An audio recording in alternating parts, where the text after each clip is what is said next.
You'll have to all excuse me. I just got over from being really sick the past couple of days, so that's been a whole lot of fun. But today I thought we would do something a little unconventional for the Encounters and Debunked series. Usually I'll try and go for like Dogman, Bigfoot, creatures, and stuff like that, but today I'm going to go for the crawler. So we're going to look at some crawler encounters. I think the crawler is technically just the rake or a demon or some sort of weird cryptid, but it's just more of an unconventional cryptid that not a lot of people talk about, and so I thought it'd be cool to cover a few of the encounters in my most recent video, 6 true crawler encounters. And since I'm not going to be covering every single encounter in that video, since there's 6 and most of them, well, at least some of them are more lengthy, I'm going to cover 3 of the longest ones just from that video alone, so this should be a good length video. I like to keep these between about 30 minutes to an hour or so. So yeah, let's go ahead and jump into the first encounter. Here it is. So this is something that happened to me about 2 years ago at my friend's house. She lived right across a fairly busy 2-lane road from the parking lot on our college campus. I say this because the tall lights in the parking lot come into play later. The house has a bay window in the front of it that spans across almost the entire front side. In front of this window is a small porch without railings and a 2-person porch swing. Inside the window is the living room that has a huge sectional couch. And covering the front window is a thin purple tapestry. You can see silhouettes through it, but can't make out any features. Her front yard is about 20 feet long, with tall bushes lining the sidewalk, and the side of her property has 5 tiny evergreen-looking trees that are roughly about 6 feet tall. Now that you have a makeshift diagram, let me explain my encounter with whatever it was. The other 5 people in the house were asleep, and it was about 3:30 in the morning. I went outside to smoke a cigarette because I couldn't sleep. I'm sitting on the front swing and I hear rustling. I figured it was literally any type of animal and ignored it. But then I heard what sounded like something on 2 legs shuffle through the leaves on the sidewalk at a very fast pace. You can recreate the sound by doing a fast shuffle without lifting your feet off the ground. Now I'm alert. I think I even said, "What the hell?" out loud. So I stand up, still smoking my cigarette, look over at the right side of the property with the tiny evergreen-esque bushes. The sound trailed from the left to the right of the property. Now, like I said, the parking lot is across the street. The tall lights are on at all hours, so it illuminates from behind, leaving me to only see silhouettes. I see something that may have been about 4 feet tall. It looked like it would have been a little shorter than my chest height, and I am 5'4". It was peeking out at me, like it was curious, but I also felt like it was malicious, because I got this overwhelming sense of dread and fear. We stared at each other for what felt like 3 solid minutes. I felt like I was in a trance. The best way to describe the thing I saw would be like it was proportioned but malnourished. Someone once suggested that it might be a midget. I apologize if that term is not PC, but I know for a fact it was not. This thing was very thin and perfectly proportioned, like a thin and sickly child. I guess it kinda looked like that little guy from Lord of the Rings movies. You know, Gollum? I looked down at my cigarette for no more than a second. When I looked back up, it was gone. I heard movement, and I said, "Screw this," and ran inside, locking the door behind me. Alright, so with this being, a rake or a crawler, or, what I would consider a demon, I know a lot of people call crawlers rakes, but I'm not too familiar on this cryptid really, other than the creepypasta version of the rake, but I know people talk about seeing crawlers as these white humanoid bizarre cryptids, kind of in resemblance to Gollum from Lord of the Rings. And so I think it's interesting that he draws that resemblance. What's really interesting is that resemblance is also drawn in a later encounter in that 6 crawler encounter video. So those are 2 separate witnesses, and I think that's really interesting. So they're obviously seeing a creature that's somewhat, depicted as humanoid, arched over, ugly, clearly, and obviously looking like Gollum. So unfortunately, I don't know too much on the origins of this creature, nor whether I can really say, based on this creature's information, like I can with other cryptids, if something is true or false. But after doing the 6 true crawler encounters, a lot of them, those encounters that I chose for that video, were all somewhat similar, and so I wanted to choose that. I like doing that for videos. If you notice, a lot of times I'll go ahead and I'll put encounters together that sound similar, and I like that because, in my opinion, it makes more of a cohesive episode, where is if you have stories that literally take place kind of all over the place. So I know sometimes it might seem like it might be from the same person, but actually it's more of a compilation of just stories that, well, I wouldn't say compilation, but just more of a select 5 to 10 stories that are similar sounding that I try and choose for each episode. So anyway, back to the whole crawler thing. So far, just based on doing the 6 crawler videos, I would say that this is sounding pretty truthful so far. There's nothing that's really stretching too far out. I have heard other stuff about the rake and crawlers, and so again, I have some knowledge on it, just very minimal in comparison to the other cryptids out there. So again, so far it's sounding pretty realistic. I guess we'll just keep on going to the end.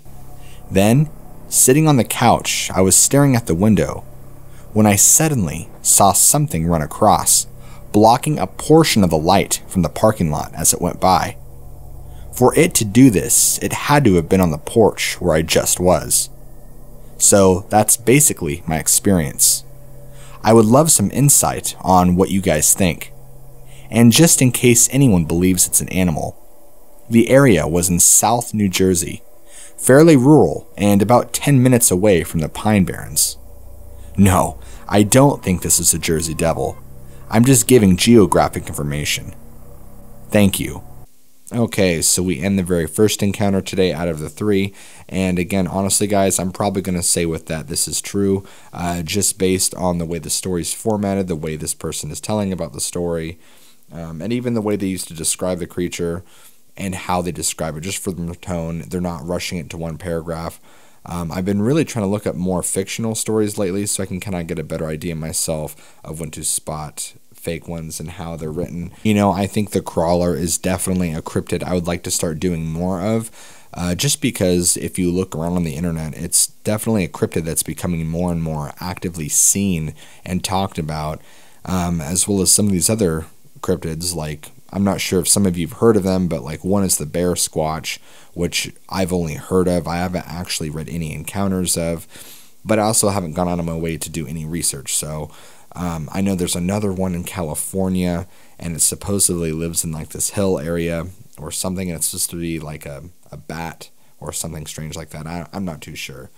Then there's the lizard man of Swamp Ore, and of course the Jersey Devil, and I wonder if there's also ones that are known as Bigfoot but called something else.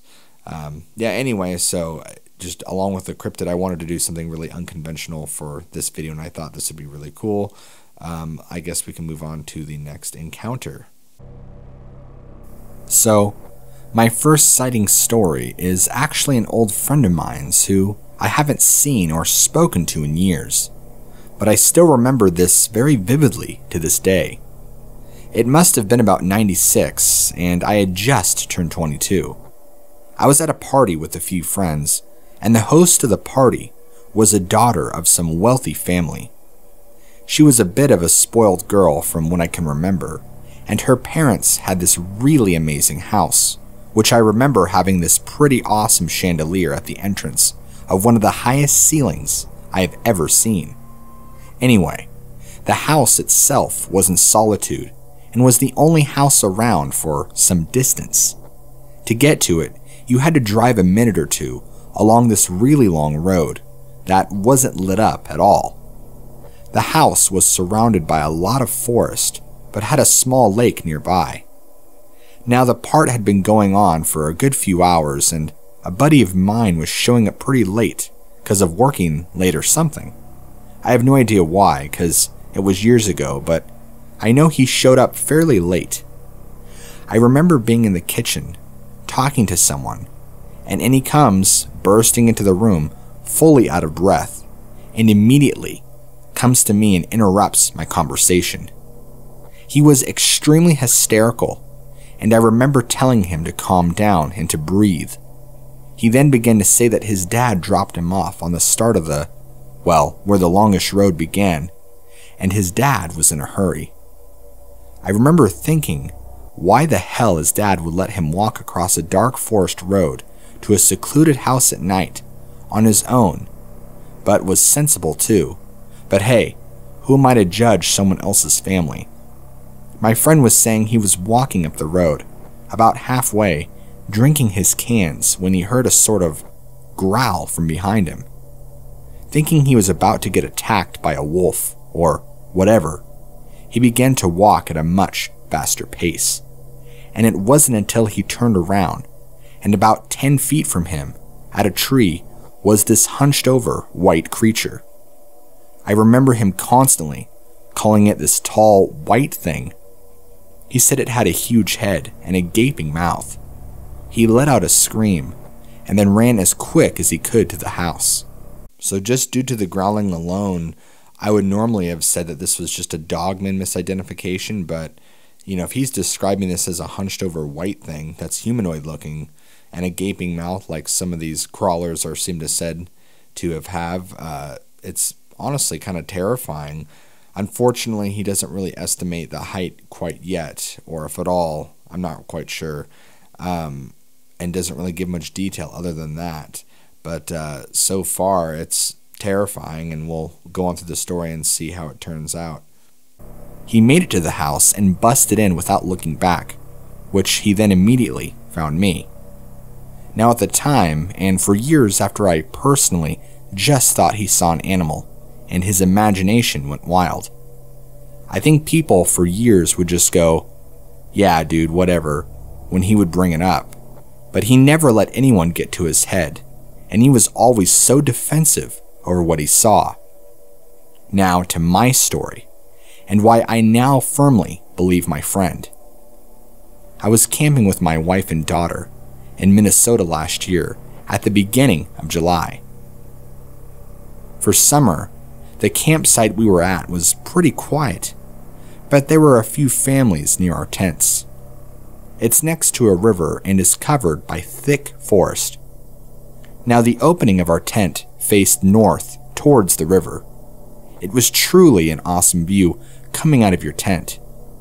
It was close to sunset, but still fairly lit enough just to see across the river clearly. I remember specifically saying to my wife that I needed the lighter to start the stove to boil some water for dinner. Now, I remember setting up the stove, and as I looked up to get a glimpse of the river, something caught my eye.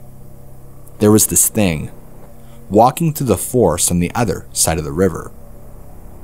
It was incredibly tall, and its limbs were so skinny.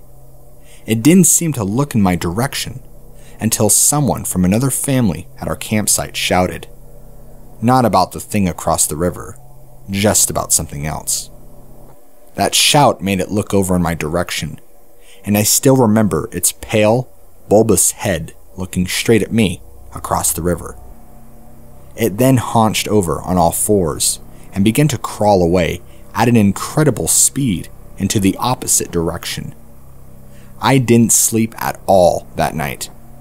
I didn't tell my wife or daughter because I didn't want to terrify my little girl, because I know it would have freaked her out.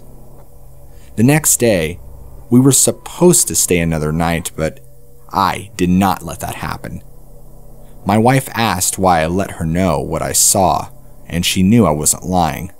Trust me, she would have known if I was. That creature still gives me creeps to this day. It's actually giving me a few sleepless nights, but finding out how many people have seen exactly what I have always helps a bit. Okay, so the story's progressed. Now he's telling about his own personal encounter, and what's great is this encounter not only matches the first one as far as detail, but it embellishes a little bit, well, excuse me, not embellish, but he gives a little bit more insight to the details of this encounter, like talking about the bulbous head and how this thing dropped to all fours and not ran away, not walked away, it crawled away at a really fast pace, just like, you know, they talk about the crawler doing, hence the name the crawler. But you know, even how this thing was incredibly tall, lurking through the woods. The other key term he talked about a lot was the fact that it was lanky. I've heard that other times too with the rake or the crawler, whatever they are. I'm just going to start calling it the crawler to make it less confusing. That these creatures are long and lengthy, but maybe not necessarily tall, but definitely lankier.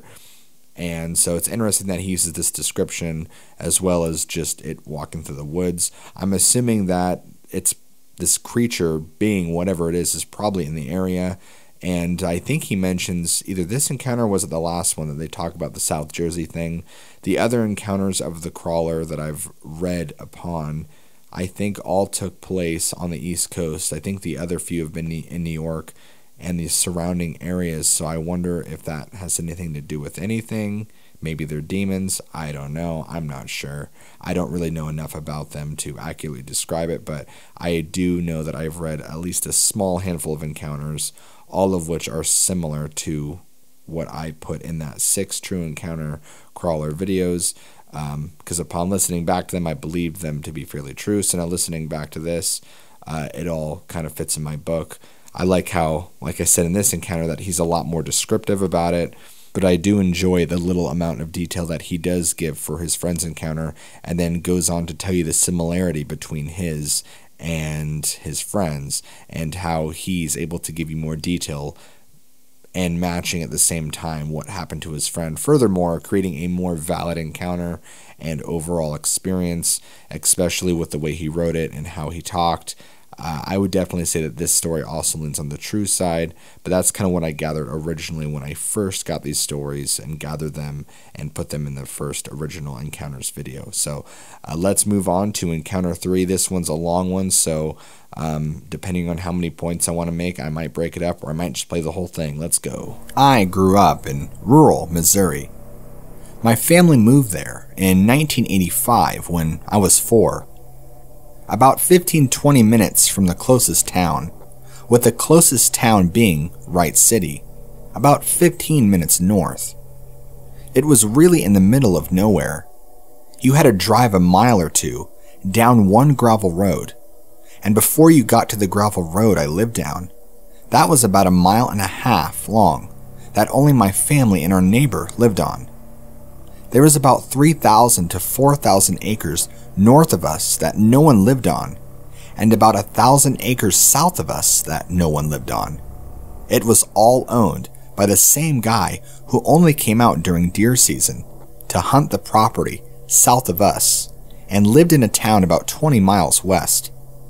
The land north of us was mostly incredibly hilly forest, with a few caves about 1 mile north of a house.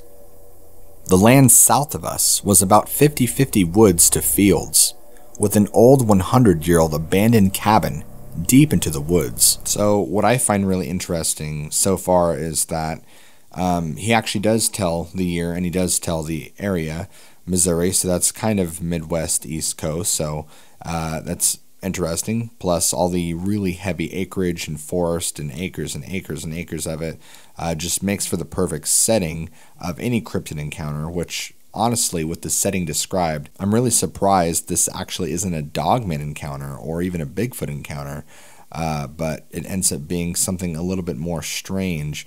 I almost wonder if these are government engineered beings, that the government has secret facilities that are underground or in the forest, or that they drop these creatures off in the forest, or I don't know. It's just kind of a weird thought I have, but if that's something that they do, you know, because all these beings just kind of seem to live in the heavy acreage of the woods and, in places in virtually the middle of nowhere where no one was really touched upon. So, I don't know, just something interesting to think about. Let's move on.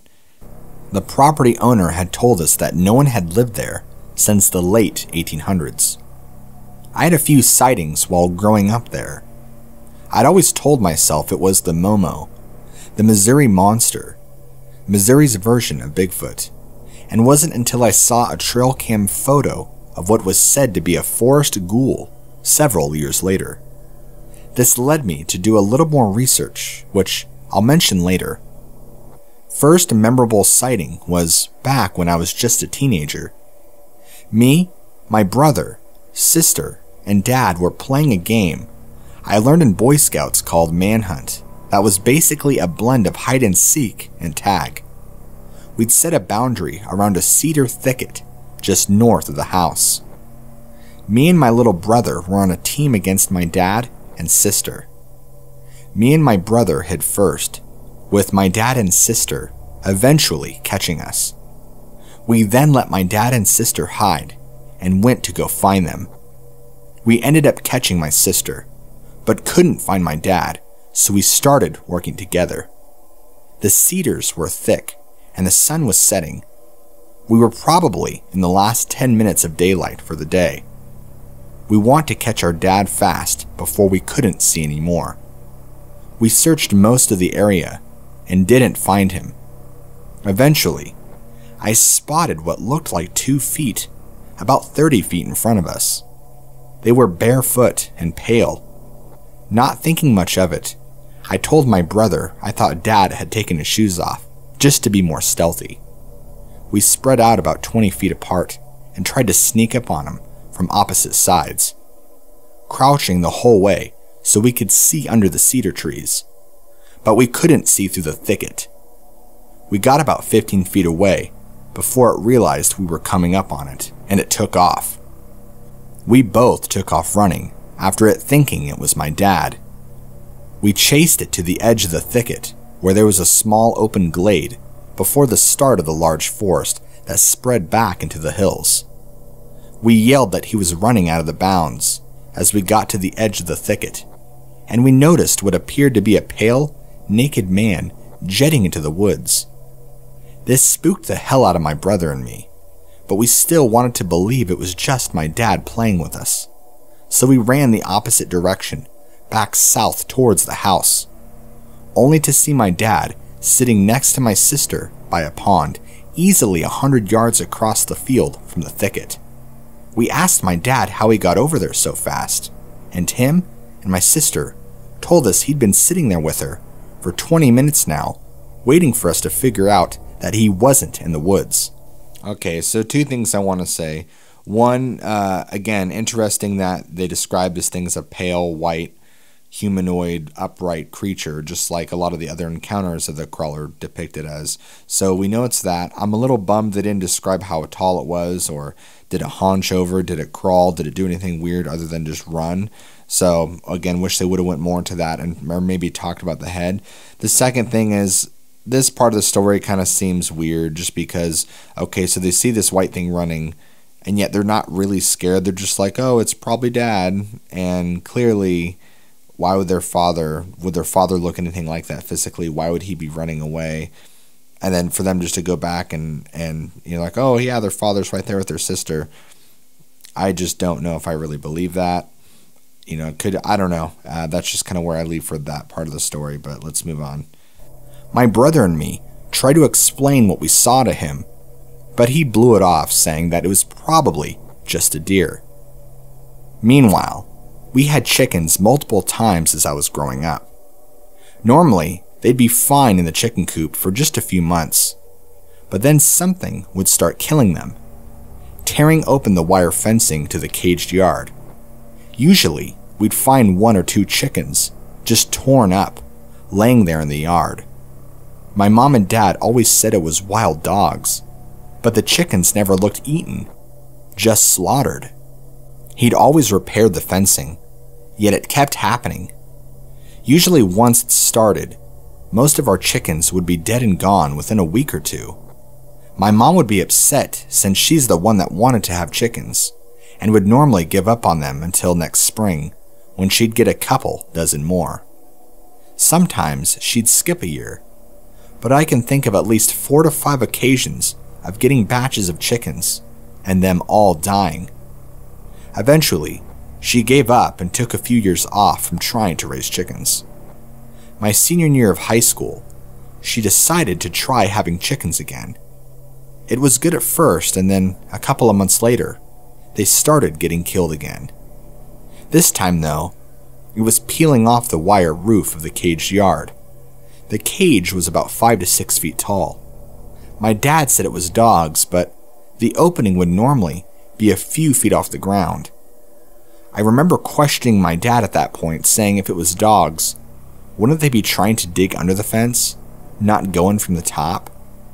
The slaughtering seemed to be worse than before, with dead chickens being tossed all over the yard. Yet, just torn up, never eaten, no bites taken out of them, nothing. My sister had gotten a pygmy goat the year before to raise for FFA. One day, we found it dead and mutilated as well. It was in a stable yard on the side of our barn, with a 6 to 7 foot tall fence around it. Yet something had still gotten to it. Parents still claimed it was dogs. Then, one night my sister's boyfriend was having a bonfire party, and I went over there with my sister, because my parents wouldn't let her go to a party without me going with her, just to watch over her. My sister got really drunk, but I didn't drink much because I was too busy watching over her. I think I had maybe half a beer all night. We left late that night, maybe 1 or 2 o'clock in the morning. When I got home, I would park my truck in the yard next to the driveway, usually facing the chicken coop.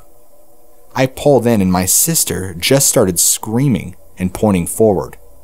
I looked up and saw what at the time I could best describe as something that looked like Gollum from the Lord of the Rings on the roof of the chicken coop.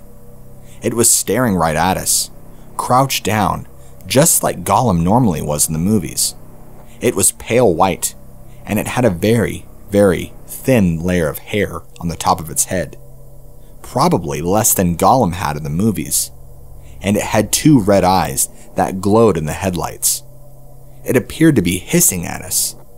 I locked the doors and quieted my sister down, then started honking the horn and flashing between my brights and regular headlights. Me and my sister were both freaking out. It jumped off the back of the chicken coop towards the direction of the woods north of the house, and I lost sight of it. Okay, so obviously we're back to the more truthful, believable side of the story, and his depictions of this thing are absolutely terrifying. He's talking about this thing being all pale white, again, looking humanoid, looking like Gollum, you know, having a gaping mouth like described in the first one, in this case hissing at him, which would be terrifying, and just crawling and being in a weird, probably lankier position. And then the whole thing about the eating chickens and waiting for them to be rotten, and it's just so putrid, it's so weird. It almost makes me think like either demonic or government designed, because what being kills something and lets it sit out for 3-4 days to rot before it starts eating? I just remembered that from this story last time I read it, which was about a week ago when I did this video. So yeah, let's move on. My parents had turned on the outside lights at that point and were looking out the door.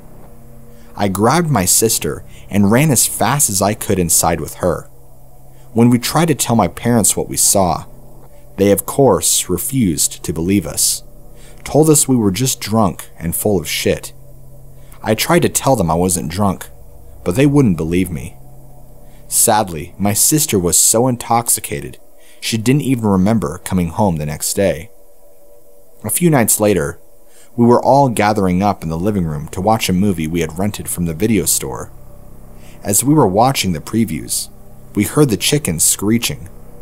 My dad was still convinced it was dogs and had a loaded .30-30 rifle by the back door, ready for when they showed up again. He ran and grabbed his rifle and a spotlight, also near the door, and ran out back. Few moments after he went outside, we heard a gunshot, followed by continuously firing until he had emptied the whole clip. This was very unlike him.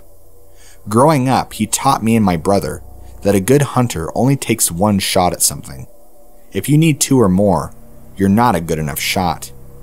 He even made us get our first kill with single-load muzzle-loaded black powder rifles before we could use a regular rifle with a magazine.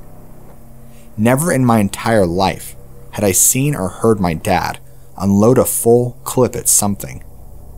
He charged back in and immediately told us kids to go lock all the doors and windows to the house. He was white as a ghost. Meanwhile, he said he needed to talk to my mom. He took my mom into the back room and closed the door, where they went and talked for a good 20 minutes. I already knew what it was. I was already scared before he even went outside. Me and my brother and sister waited in the living room until they got done talking. I asked him what he saw, and he told me he didn't want to talk about it and not to bring it up again. The next day, him and my mom decided to slaughter all the chickens, and they wouldn't be getting any more. To this day, my dad still won't talk about what he saw, and nowadays acts like it never happened and plays stupid.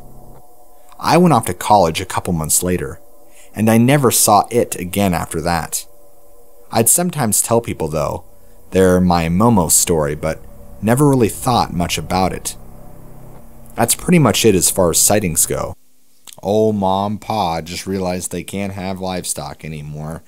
So it's funny because their parents are the typical won't believe a thing unless it's in front of their face and just can't comprehend anything beyond their realm of reality, which is really sad because then you get people like that who are in such denial about the possibility of existence of anything else beyond what they know, and it just shatters their core. Like you saw when he came in, he was probably as pale as a ghost. I don't blame the man when he just saw something that defied his reality.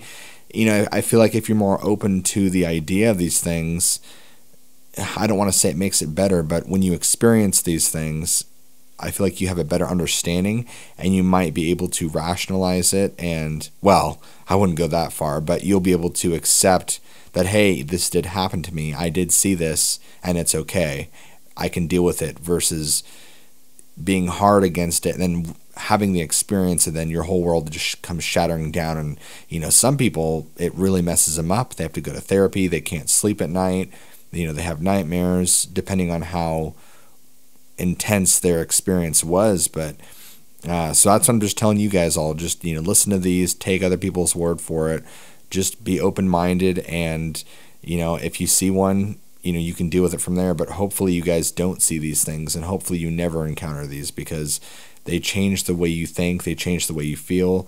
I mean, just based off the hundreds of encounters I've read on this channel alone, I don't feel like anybody's necessarily the same after going through their experience. But anyway, we will move to the last part of the story, which isn't really necessarily a part of the story, but it's a part of what's there, and I think it's interesting. This next part is a little more weird stuff I learned about the area. A decade or so later, I was dating a girl who claimed she was sensitive, claimed she could feel and see things like ghosts, magic, and just having a third eye. I always found it cute and a little personality quirk of hers, and didn't really buy into it. Anyway, I hadn't told her that story yet, and we were out at my parents' house, sitting around a fire in my parents' backyard. She started acting weird. She turned and started looking north towards the woods, and asked me if I knew anything about the wilderness. She said she was getting a feeling that something really ancient and evil was in the woods back there. Asked me what I knew. Then started asking me what happened on the land. Told me that something horrible had happened. After hearing my story, she said she thought it could be a ghoul. I honestly had no idea what, but it was enough to get me to go digging. I immediately saw a picture online shortly after Googling about ghouls that was labeled a forest ghoul. It was the famous trail cam pic. I immediately lost it. Was like, that's it. That's it. That's what I saw back then.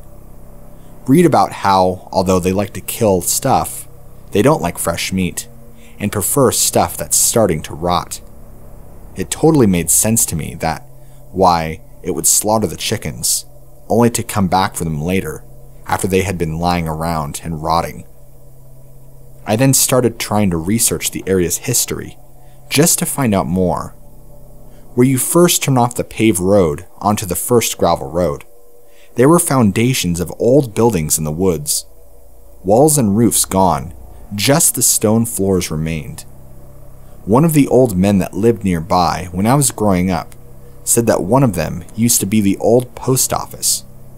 Did some more digging and found out it was one of the old town Hickory Grove, once the county seat as well. I knew that was the name of the voting district, but I didn't know it was a town ever. It was established in the early 1800s, but after the Civil War, a group of rebels that had refused to surrender had come through and ransacked the town. They had gathered them all up in the church, and where they locked them up and burned them all alive. Turns out that church was about less than a quarter of a mile from where my parents' house was. And the decade or so that followed, what was left of the town had died out. The few residents that were left had moved away, claiming the town was cursed. Before 1900, the town had vanished. I also learned around 1920 that they had dug out the area where the church had burned down to collect all the remains they could find and properly bury them. There was now a large quarried pond where it once was. Not sure how relevant the information is to the sighting, but I always wondered if perhaps they were related. The land north of my parents' house has been getting developed over the last decade or so. There's a high-class gated rural community that brought it up, who just got a township a few years ago called Innsbruck. They've been clearing the land and building mansions and lakes back there. Lots of old CEOs and retired professional athletes live back in there. I've always wondered if that chased it off, or if it still lurks around at night. So an interesting little backstory there on the surrounding area. So obviously we had some sort of huge tragedy happen that just kind of stirs the energy around, which always makes it fun for these kinds of things living in the area. So who really knows what this can be? I could be wrong, but I believe somewhere in the story he had mentioned something about there being burial mounds in the area, which, again, I'm really surprised there's not a dogman somewhere in this story, but it's a crawler. So again, guys, I hope you found this episode interesting. I'm sorry I don't have a lot more to say. I'm kind of sick this time. Apologies for that. And it's a crawler episode, so it's a little unconventional. It's something I don't know as much about as other cryptids. So I hope you listen to this and take in what your own 2 cents is on everything. So I hope you guys enjoyed episode 5. Hopefully for episode 6 I won't be so down in the dumps and sick, and we'll keep episode 6 a mystery now for as far as what I'll cover. Thank you so much, guys, for listening, and enjoy. Have a wonderful weekend. I'll see you in the next episode.